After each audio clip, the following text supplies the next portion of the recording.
اعوذ باللہ من الشیطان الرجیم بسم اللہ الرحمن الرحیم رب اشرح لی صدری ویسر لی امری واحلل عقدۃ من لسانی یفقہوا قولی۔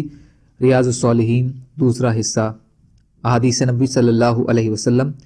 حضرت عبداللہ بن زبیر رضی اللہ تعالیٰ عنہ ہر نماز کے بعد جس وقت سلام پھیرتے یہ پڑھا کرتے کہ اللہ کے سوا کوئی معبود نہیں، وہ اکیلے ہیں، ان کا کوئی شریک نہیں، اسی کے لیے بادشاہی ہے، اسی کی یہ تعریفیں ہیں، اور وہ ہر چیز پر قادر ہے۔ گناہوں سے بچنے کی توفیق اور نیکی کرنے کی طاقت اللہ ہی سے حاصل ہوتی ہے۔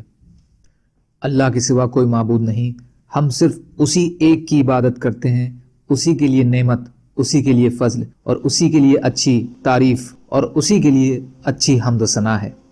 اللہ کے سوا کوئی معبود نہیں، ہم اس کے لیے اپنی فرما برداری کو خالص کرنے والے ہیں، اگرچہ کافروں کو برا لگے۔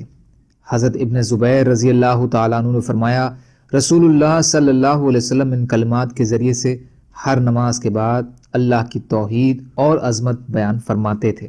مسلم شریف۔ فائدہ: نماز کے بعد یہ ذکر مسنون ہے جو اس حدیث میں بیان ہوا۔ حضرت ابو ہریرہ رضی اللہ تعالیٰ عنہ سے روایت ہے کہ مہاجرین فقراء رسول اللہ صلی اللہ علیہ وسلم کے پاس آئے اور عرض کیا کہ بلند درجے اور ہمیشہ رہنے والی نعمتیں تو مالدار لوگ لے گئے، وہ ہماری طرح نماز پڑھتے ہیں، ہماری طرح روزے رکھتے ہیں، اور ان کے لیے مالوں سے حاصل ہونے والی فضیلت زیادہ ہے، وہ حج عمرہ کرتے ہیں، جہاد کرتے ہیں، صدقہ کرتے ہیں جو ہم نہیں کر سکتے۔ تو آپ نے فرمایا، کیا میں تمہیں ایسی چیز نہ بتلاؤں کہ جس کے ذریعے سے تم اپنے سے پہلوں کو پالو اور اپنے بعد والے سے آگے بڑھ جاؤ، اور پھر تم سے زیادہ افضل کوئی نہ ہو مگر وہی شخص جو تمہاری ہی طرح کا عمل کرے۔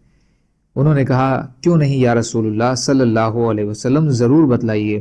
آپ نے فرمایا، ہر نماز کے بعد 33 بار سبحان اللہ اور الحمدللہ اور اللہ اکبر پڑھا کرو۔ ابو صالح سے، جو اس حدیث کو حضرت ابو ہریرہ رضی اللہ عنہ سے روایت کرنے والے ہیں، جب اس کے پڑھنے کی کیفیت کی بابت پوچھا گیا تو انہوں نے جواب دیا کہ وہ کہیں سبحان اللہ والحمدللہ واللہ اکبر، یہاں تک کہ ہر ایک ان میں سے 33 بار ہو جائے۔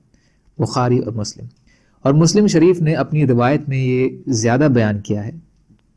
تو مہاجرین فقراء رسول اللہ صلی اللہ علیہ وسلم کے پاس دوبارہ آئے اور عرض کیا کہ آپ کا بتلایا ہوا وظیفہ ہمارے مالدار بھائیوں نے بھی سن لیا، جس پر ہم نے عمل شروع کیا، تو انہوں نے بھی اسی طرح عمل کر لیا۔ تو رسول اللہ صلی اللہ علیہ وسلم نے فرمایا، یہ اللہ کا فضل ہے، جسے چاہیں وہ دیں۔